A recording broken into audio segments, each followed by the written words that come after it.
കൂട്ടുകാരെ, എന്നാണ്ട് വിശേഷമൊക്കെ സുഖമായിട്ടിരിക്കുന്നു. അപ്പോൾ ഈശോയുടെ വചനം നമ്മളോട് സംസാരിക്കുന്ന വിലാപങ്ങൾ 3:25 അധ്യായത്തിലൂടെയാണ്. തന്നെ കാത്തിരിക്കുന്നവർക്കും തന്നെ അന്വേഷിക്കുന്നവർക്കും യഹോവ നല്ലവൻ. നമ്മളെ സംബന്ധിച്ച് വളരെ ബുദ്ധിമുട്ടുള്ള ഒരു കാര്യമാണെന്ത് കാത്തിരിക്കുക അല്ലെങ്കിൽ വെയിറ്റ് ചെയ്യുക എന്നുള്ളത്. ഒരു ഫുഡ് വെയിറ്റ് ചെയ്യാനോ നമ്മൾ അപ്പം തന്നെ പിറുപിറുത്ത് തുടങ്ങും. ഈ ഒരു ബസ് വരാൻ വൈകിയാൽ നമ്മൾ എന്തു പറയും? മുഷിച്ചിലാണ്, നമ്മൾ പിറുപിറുക്കും. കാത്തിരിക്കേണ്ടി വരുന്ന കുറെ കാര്യങ്ങളുണ്ട്.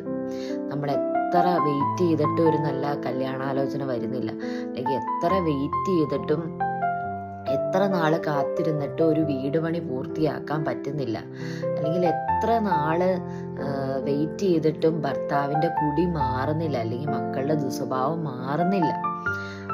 കാത്തിരിപ്പ് നമ്മളെ എന്ത് ചെയ്യും? മുഷിപ്പിക്കും. നമ്മുടെ ജീവിതത്തിൽ എന്തുകൊണ്ട് നടക്കുന്നില്ല, നമ്മൾ അവസാനം ദൈവത്തോട് തന്നെ പിറവിറുക്കും.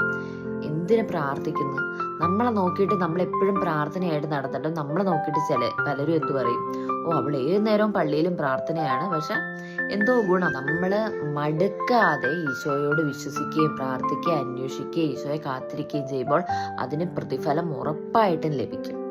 ദൈവത്തിൽ മുട്ടിപ്പായി ആശ്രയിച്ച് പ്രാർത്ഥിക്കുന്നവരുടെ പ്രാർത്ഥനയ്ക്ക് ആ പ്രാർത്ഥന നിഷ്ഫലമാകില്ല, അത് പ്രതിഫലമുണ്ടാകും. ഇന്നല്ലെങ്കിൽ നാളെ അതിന് നമ്മൾ എന്തിന് പ്രാർത്ഥിക്കുന്നു എന്ന് ചോദിക്കുന്നവരുടെ മുൻപിൽ ഒരു വലിയ മഹത്വത്തിന്റെ പാത്രമാക്കി ഈശോ നമ്മളെ എന്ത് ചെയ്യും? നമ്മളെ ഉയർത്തും. നമ്മുടെ പ്രത്യാശയും പ്രതീക്ഷയും ആരിലാണ്? ഈശോയിലാണ്. അപ്പം ഈശോ നമ്മുടെ കാത്തിരിപ്പിന് ഒരു നല്ല പ്രതിഫലം തരട്ടെ എന്ന് ഞാൻ ഈ വചനത്തിലൂടെ ആശംസിക്കുന്നു. അപ്പോൾ കൂട്ടുകാരെ, നമ്മൾ പിറപിറക്കാതെ, നമ്മൾ